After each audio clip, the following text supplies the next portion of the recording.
اس نبی کی یہی صفت پائی ہے۔ میں ہندوستان سے آیا ہوں اور اسی عزت کے ساتھ جو مجھے حاصل ہے، میں ان لوگوں کو تلاش کر رہا ہوں۔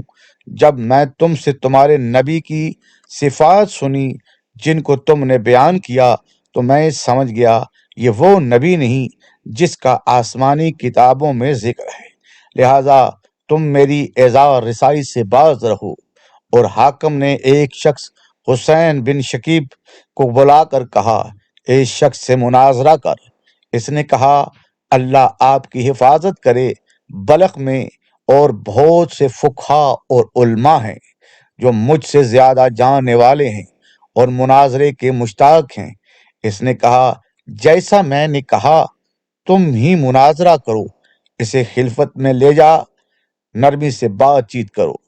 جب میں ابن شکیب کے سپردگی میں آیا تو اس نے مجھ سے کہا، تمہارا مطلوب وہی نبی ہے جس کا وصف ان لوگوں نے بیان کیا ہے، لیکن جیسا انہوں نے کہا امر خلافت کا اس سے کوئی تعلق نہیں۔ یہ نبی محمد بن عبداللہ ہیں اور ان کے وصی علی ابن ابی طالب ہیں، اور وہ فاطمہ بنت محمد صلی اللہ علیہ وآلہ وسلم کے شوہر ہیں، اور حسن و حسین جو رسول اللہ کے نواسے ہیں، باپ ہیں۔ غانم ابو سعید کہتے ہیں، یہ سن کر میں نے کہا، اللہ اکبر، یہی وہ نبی ہے جس کی مجھے تلاش ہے۔ پھر میں داؤد بن عباس کے پاس آیا اور کہا، اے امیر، میں نے پا لیا جس کی تلاش تھی، اور میں گواہی دیتا ہوں کہ اللہ کے سوا کوئی معبود نہیں اور محمد اللہ کے رسول ہیں۔ اس کے بعد اس نے میرے ساتھ اچھا برتاؤ کیا اور صلہ رحم کیا، اور اس نے حسین سے کہا، اس کے ساتھ مہربانی کا برتاؤ کرو۔ میں حسین کے پاس رہنے لگا اور میں نے حسب ضرورت علم دین اس سے حاصل کیا، از قسم روزہ و نماز و فرائض۔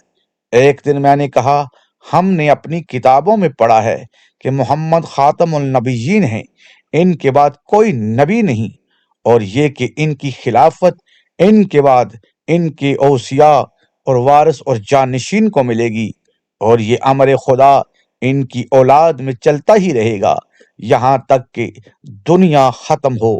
پس محمد صلی اللہ علیہ وآلہ وسلم کے وصی کا وصی کون ہے؟ اس نے کہا، حسن علیہ السلام، پھر حسین علیہ السلام، فرزندان محمد، پھر یہ وصیت کا سلسلہ حضرت صاحب الزمان تک پہنچے گا۔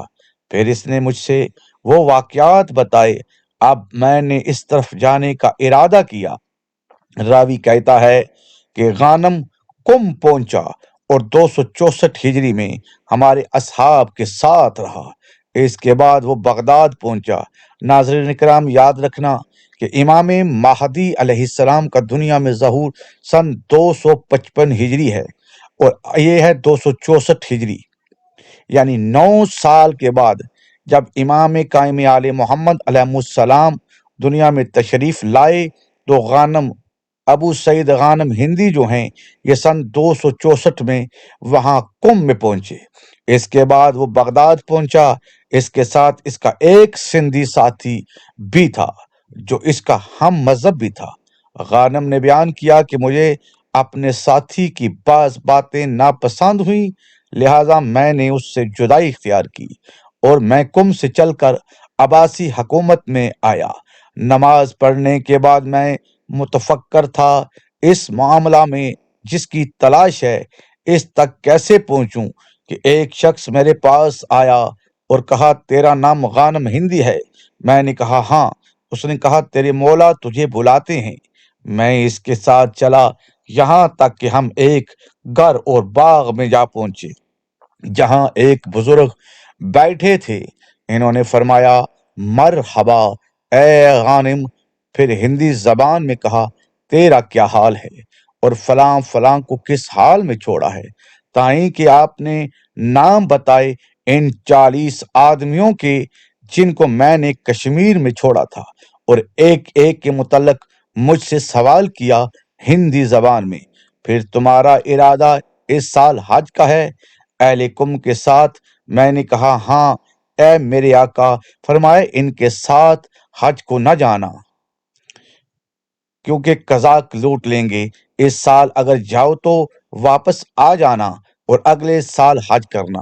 پھر ایک تھیلی جو حضرت کے سامنے رکھی تھی مجھے دی اور فرمایا اسے اپنی ضرورت میں صرف کرو اور فلاں شخص کے پاس بغداد نہ جانا اور یہ حال اس سے نہ کہنا۔ راوی کہتا ہے اس کے بعد غانم میرے پاس آ گیا شہر کم میں۔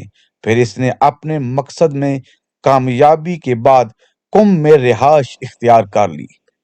لوگوں نے بتایا ہمارے ساتھی جو حج کے لیے نکلے تھے عقبہ گھاٹی میں واپس آ گئے۔ غانم خراسان چلا گیا۔ اگلے سال اس نے حج کیا اور خراسان سے ہمارے لیے تحفے بھیجے۔ وہ مدت تک وہیں رہا، وہیں مرا۔ اللہ اس پر رحم کرے۔ ناظرین اکرام، اس کا اختتام خراسان میں ہوا ہے، یہ یاد رکھنا ہے۔ یہ قم آیا، پھر اس کے بعد یہ خراسان میں رہا اور یہاں پر ان کی وفات ہوئی، جن کا نام ابو سعید غانم ہندی ہے۔ یہ تھا یہ واقعہ جو میں اصول کافی کی جلد نمبر 3 باب نمبر 123 کی 3 نمبر روایت آپ کے سامنے پیش کی۔ دعاؤں میں یاد رکھیے گا۔ السلام علیکم۔